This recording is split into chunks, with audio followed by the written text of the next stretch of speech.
super excited to be here. Thank you for being here today. It is our pleasure. So I feel like I'm often questioning where my excitement and my desire is coming from. And it often puts me in my head, and it puts up a veil.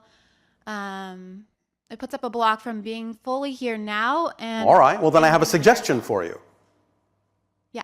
Stop wondering where it's coming from. Because it's not coming from anywhere but you. Okay, so it never comes from a place that's not in your truth? Correct. If it's really representative of your excitement. Unless you're saying it's just anxiety being disguised as excitement. But nevertheless, still coming from you. Because if it is anxiety, then at that moment, that's still your truth. Okay, and then what are tips to get out of that frequency of anxiety? And have you been paying attention? You're asking this as if it hasn't been addressed. Do you remember what we said about finding the definition that generates that anxiety? Repeat that, please. Do you remember what we said about finding the definition that generates the anxiety? That's what I am in now, or? In other words, there's no such thing as an emotion that exists in a vacuum. You cannot have a feeling at all, ever, until you have a definition first. So if you have a feeling like anxiety, that gives you the opportunity to ask the following question. What would I have to believe is true about myself in order for that belief to generate this emotion? Because emotions always generate from beliefs, not the other way around. So if you're willing to hear the answer, in some way it'll come. But you have to understand that's how it works. First you have a definition that you buy into, that you believe is true. Then it generates the emotions. Then it generates the thoughts. Then it generates the behaviors.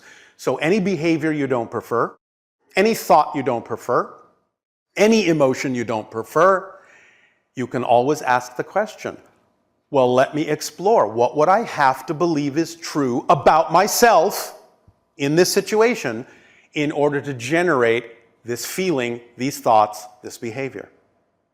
If you're willing to hear the answer will in some way, shape, or form come. Okay. It's that simple. If you understand how it works, it's that simple. Now, as we have often said, there is another way to ask the question that takes advantage of the fact that so many of you are so used to dealing with fear. And therefore you can use fear to your advantage in the following way. You can reverse the question perhaps and say, all right, if I did in fact allow myself to act on what I believe to be at this moment my highest excitement, what am I afraid might happen? Sometimes that will give you a stronger answer than the other question because you're so used to dealing with fear, so used to being afraid. You'll say, oh, what am I afraid of? Well, that's easy. I'm afraid this will happen, or I'm afraid that'll happen, or I'm afraid someone won't love me anymore, or they'll persecute me, or they'll think I'm crazy. All of those things start coming out, and then you start realizing, what? I actually believe those things to be true? And then it starts becoming nonsensical. It starts making no sense. It starts becoming illogical. And as soon as you truly allow that negative belief that's out of alignment with you to appear nonsensical, you're at the end of the process of letting it go, as we said. Okay. Does that help? That helps. Thank you. Is that sufficient? Yes. I have another question. Beginning to understand you people. I have a last question. Oh, wait, I have another last question. So I'm going to be going to Sedona at the end of this month. All right. Because that's exciting to me. Yes. And I want to make contact with galactic beings. Well, you're making contact with one right now. I know. What am I, as you say, chopped liver?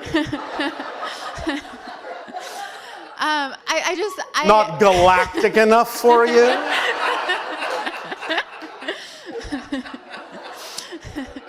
No, this is very exciting. I'm Yes. happy here. One moment. Yes.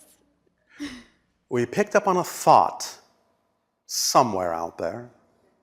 Because when we said, oh, we're getting to understand you, this is a last question, oh wait, I have another last question. If you really think about it, it's actually the first time you've asked the last question because you're a different person. You understand? Yes. We were making a joke, but there is truth in the joke that just because one version of you said, I have a last question, doesn't mean that you're not a new person asking a last question too.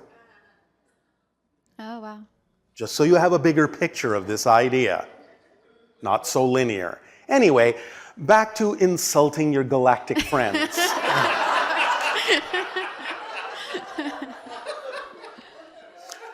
Follow your excitement. Do you remember the formula? To the best you can with zero assumption or insistence on what the outcome ought to be because you don't know what it really needs to be. You remember that? Yes. So if you're excited to go to Sedona if you can.